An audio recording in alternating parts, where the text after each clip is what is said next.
This is piece 233 titled Trade, Gifts for Trading Land with White People by Juan Quick-to-See Smith. The form of this piece is that it is a triptych, so you can see the three panels here, 14 feet wide, so pretty big. It has tribal newspapers collaged in the background, old photographs of Native Americans, pictures of wildlife here and here, comics, tobacco wrappers, gum wrappers, and these all have stereotypical Native American images on them. Then there are thin veils of red, green, and yellow paint, and in the center is an outline of a canoe. So this concept of collage, here you can see it in another piece by Juan Quick-to-See Smith. This is a piece titled Indian, Indio, and Indigenous from 1992, but you can see that there are, like, for example, here's polka dot material that is put on the base.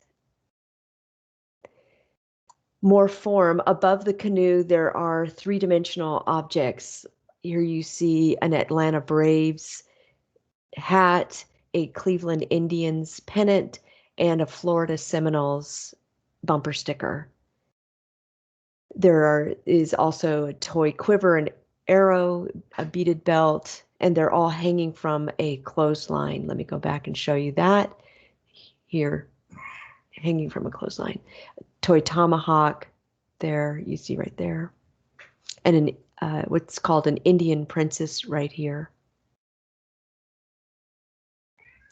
So this notion of collaging comes from Picasso and Braque, who are both in our set, but we don't have Picasso or Braque as collagers, we have them as cubists. But here you can see, it's important to note that they also did collage to get their cubist visions going as well. And she is also inspired by abstract impressionists like de Kooning. Remember his paint that's dripping. She has the same experience going on in her piece. So you can see the paint dripping here all throughout. More content, the canoe is unmoving. And the canoe symbolizes trade between the Native Americans and Europeans. There's an example that some cite where a fleet of 400 canoes was traveled to Montreal loaded with beaver pelts, and in return they exchanged those beaver pelts for metal pots, iron tools, and colorful beads. We have that same trade happening around Spokane with traders and the navigation of the Spokane River. You know, the Columbia River was essential, so that's where trade posts were created. Other content that she's commenting on is just this notion of trade, and would we save, or would we, if we're looking at her piece, would we trade land for trinkets, silly trinkets? And the answer would, of course, be no. But she also is getting us to think about the loss of land by Native Americans. For example, in Spokane area, Colonel Wright hung 16 natives who had surrendered, and then he killed, Colonel Wright did, 800 to 900 of the Native American horses. And then the native land was sold, you can see here in this advertisement, for pretty much pennies to European settlers. So the trinkets hanging from the clothesline are all references to stereotypical Native American images. So not only are we talking about trade here and the loss of land, we're also talking about the subjugation of Native Americans to these stereotypes and how Native culture is turned into cheap items sold without meaning. The context for this is that Juan Quick-to-See Smith was born on and lived on the Flathead Indian Reservation near or in Montana, which is near Spokane too. She is connected or enrolled in the Confederated Salish and Kootenai tribes. And this is a picture of Juan Quick-to-See Smith, and this is a picture taken from the Flathead Indian Reservation of a child on that reservation.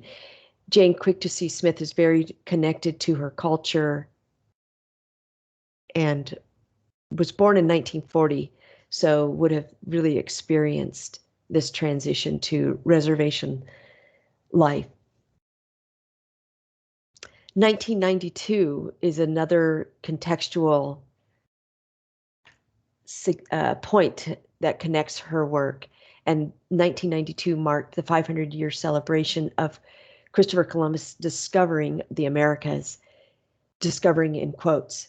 And so there were celebrations across the United States honoring this 500-year mark, and you can see here this is a watch, Discovery of the America, and then there were plates made in honor of that discovery. And so Jane Quick-to-See Smith countered that celebration with her own art titled The Quincentenary Non-Celebration. So she comments that the whole place was ours, or her words, until the invasion from Europe. So you can see again, we have collage of images, and then we have abstract expressionist painting, especially in red meaning the historical stereotypical color used to describe Native Americans. And again, red here, this is another piece of her from her series, and there is collage and then red paint over these human forms, and the human forms are back to Leonardo da Vinci and the Vitruvian Man, so she's crossing them off. So a function of this piece, the function of this piece is to counter the celebrations of Christopher Columbus's landing and to draw attention to the inequity of Native Americans, both in terms of trade, in terms of loss of land, and in terms of the stereotypes that are being used and still sold in this country in the form of trinkets.